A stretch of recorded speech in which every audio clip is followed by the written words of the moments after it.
Namaste. On behalf of My Retired Life Association, we have some questions related to prostate cancer.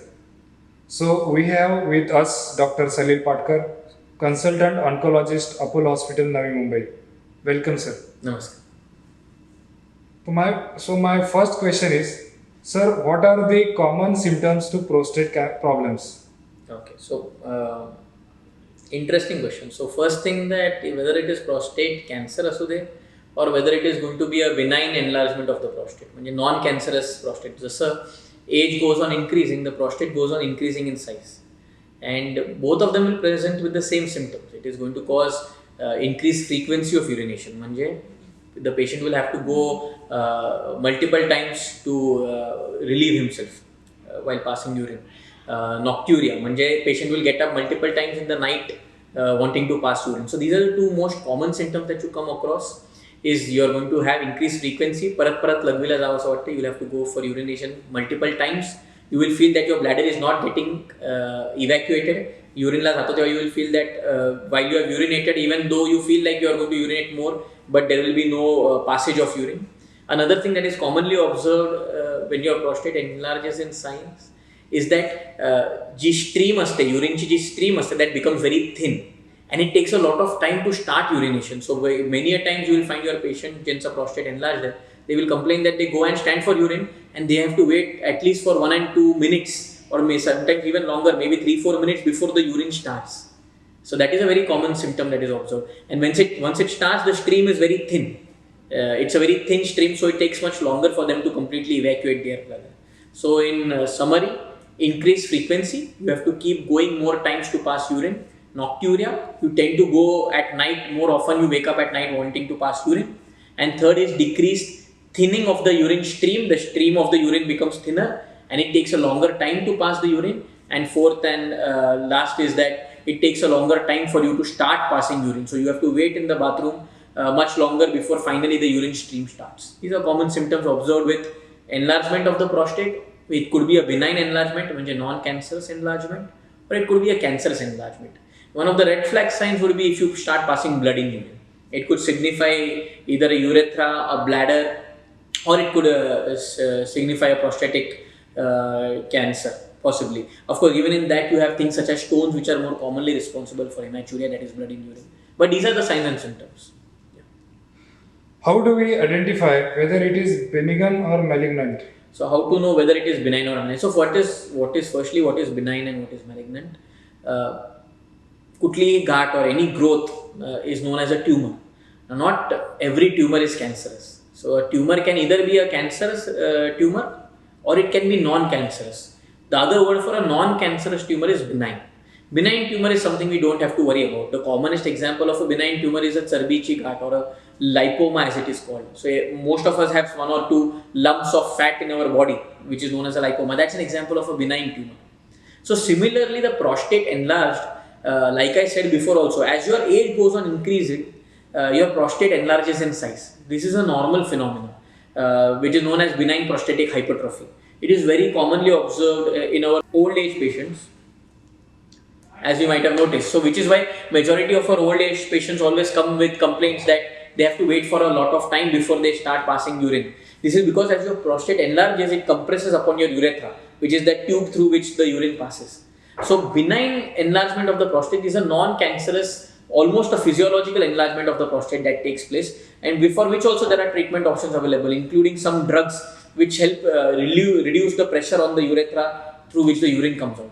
So that is a benign enlargement. Now on the other hand, sometimes when the prostate increases in size, it is because of a cancerous involvement of the prostate. And as your age goes on increasing, one of the most common cancers to occur in the body in the senior population in males is a prostatic cancer. So in fact, there is evidence that a large number of prostate cancers go undetected, and जेव्हा autopsy करतात, means when they try to find cause of death, for some other reason they find out, oh, the patient also had a prostatic cancer. So it's prostate cancer in old age is quite common, one of the commonest cancers to have in male population in older age, and not necessarily that all of them have to be treated. So that is the difference. So benign is a non-cancerous enlargement of the prostate, for which there is medication and maybe sometimes surgery also required. On the other hand, sometimes an enlargement of the prostate can be cancerous, for which the treatment differs completely. Sir, what is the PSA and what does it signify? Okay, great. So PSA is basically it is a marker. It is a sort of tumor marker. The prostatic surface antigen म्हणतो आपण त्याला. That is the full form of PSA. There are few markers in the body for every cancer. For example, say you take an ovarian cancer, there is a marker in the blood known as CA125. It's a blood marker. If you take certain types of testicular tumors, you have something known as AFP and alpha fetoprotein. Or you have LDH or you have beta HCG for testicular tumors. Now these are basically hormones or proteins or some substances which are produced by that particular organ and only that particular organ. So if that marker is increased in your body, it means that somewhere in that organ there is some abnormality taking place. It is growing at a faster rate, which is why this is happening. So similarly, PSA or prostatic surface antigen is produced primarily only by the prostate. And because it is produced only by the prostate, if there is a growth or a tumor which is growing very rapidly, because it still contains prostate cells, the PSA starts increasing. So what the PSA is, it is a biomarker. It is a biological marker which can help tell us whether our patient is or may be having a prostatic abnormality which could or could not be cancerous. It can help us identify those patients who probably are going to be more likely to have cancer. For example, if your prostate is enlarged but your PSA is say less than 10, the chances are that you may not have cancer, although it should be evaluated. But if you have a PSA which is more than 10, your prostatic surface antigen values is more than 10, the chances that you have cancer become higher. So it definitely needs to be evaluated further. How does one detect prostate cancer and what tests are need to be done? Okay, so firstly, not everybody needs to be evaluated. Like I said, that as your age increases, one of the commonest cancers that you can develop is the prostate cancer. So first, who should be evaluated? If you have signs and symptoms, you should get yourself evaluated.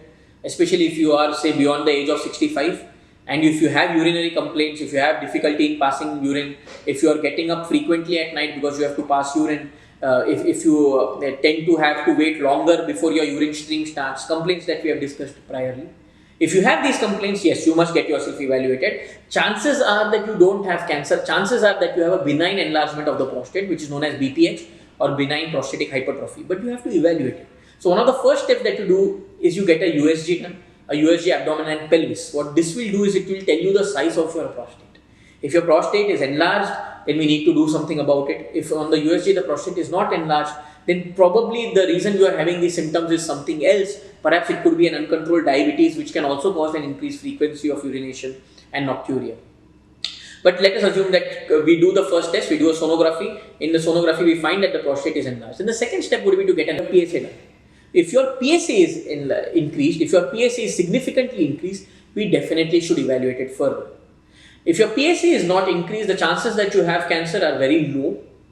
If your PSA is borderline increased, the chances are that you have a benign prostatic hypertrophy, which means you don't have a cancerous increase in the prostate, it's a benign enlargement of the prostate. But if your sonography shows that your prostate is enlarged in size, and if your PSA is also increased, it suggests that you probably might have to be evaluated further to rule out that you have a prostatic cancer. In which case, the next step would be getting a prostatic biopsy done. And the second step would be getting an MRI pelvis done to see if you do have cancer, then how far has it spread. So the first step would be to get a sonography and a serum PSA levels. A good surgeon or a good clinician would do a per rectal examination at this point. Clinically also it is easy to differentiate at times between what is a benign and a cancerous growth. If you are used to doing a per rectal examination as a clinician, you can tell the difference between a cancerous and a non-cancerous growth on PR examination itself. But that again would be followed up by doing a PSA and a sonography. If after that we are still doubtful that there is cancer, then we would go ahead and do a biopsy and we would go ahead and do an MRI pelvis to stage the disease. Sir, what are the various treatments for prostate enlargement, both benign or malignant, that is medicine, operations, chemotherapy, etc.? Alright, great. So, first and foremost, I will talk about cancer because that is my specialty. So, we'll keep benign aside for some time. First, we'll deal with the malignant part. So, suppose you have a cancer, you are detected with a cancer of the prostate. Prostatic cancer is very different from other cancers. You know, if you have an ovarian cancer or a lung cancer or a stomach cancer, very, very rarely would you find your doctor telling you कि कुछ नहीं करते, आराम से बीमारी control में है, इसके लिए कोई दवा करने की जरूरत नहीं है. That will never happen in a lung cancer और अ स्टमक कैंसर और अ colon cancer. But for a prostatic cancer, it is very important to realize that prostate, by inherently the nature of the disease is such that it does not usually grow aggressively. I have two patients in the age group of now 84, 85. Both patients, prostatic cancer, diagnosed, biopsy proven. I do not have them on any form of treatment because the disease is at a very low stage. It's not very aggressive, and there is a very good chance that they will both outlive the cancer and they will die of some other cause. They might die of a cardiac cause or maybe some other cause, but they would not die of prostatic cancer because it is growing at a very, very slow stage. So first and foremost, not every prostate cancer needs to be treated. That is very important to understand.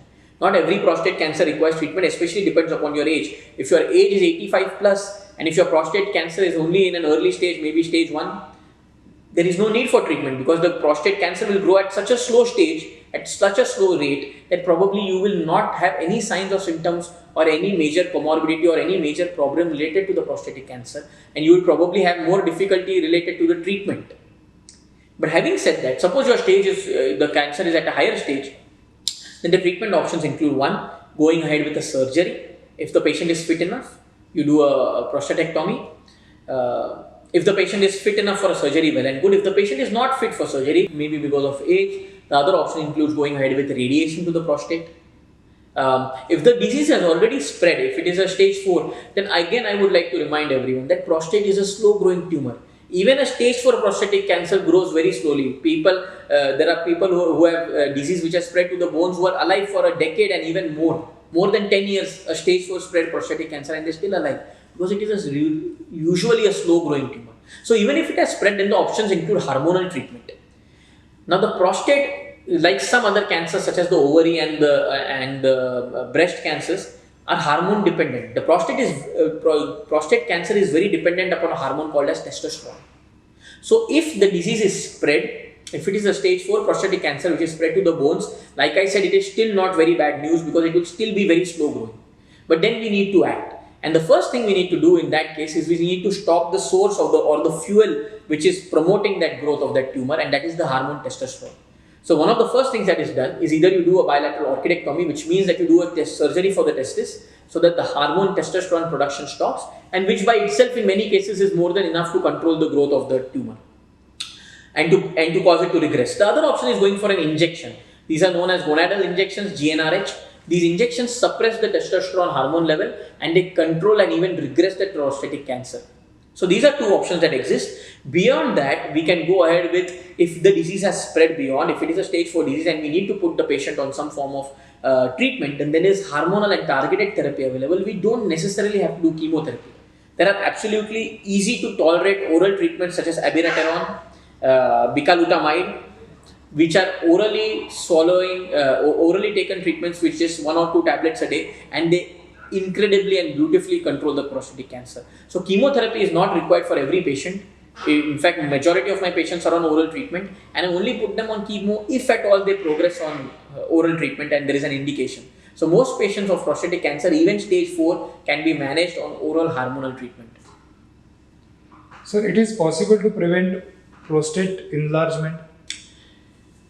So it is one of those things which I said that prostate enlargement, can you prevent? Well, the answer is probably you cannot prevent it, you can control the symptoms. Okay.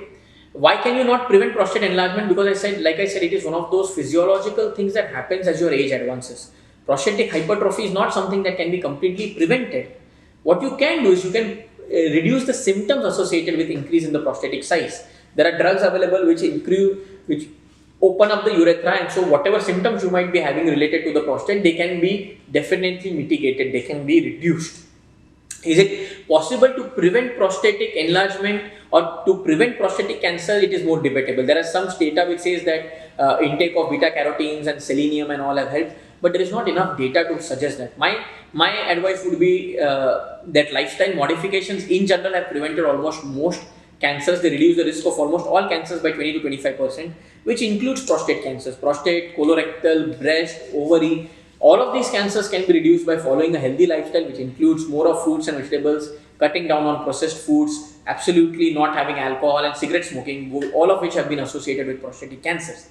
So, can you prevent prostate cancer? You can bring down your chances of prostatic cancer significantly by cutting down on all these, the tobacco, the alcohol, the smoking, processed food, and going for a healthy lifestyle. Having adequate fruits and vegetables, following a healthy exercise regimen, all of this has been shown to reduce prostatic cancers and cancer in general by nearly 20 to 25%. But can you decrease the chances of prostatic enlargement or prostatic hypertrophy? Probably no, it is a physiological thing.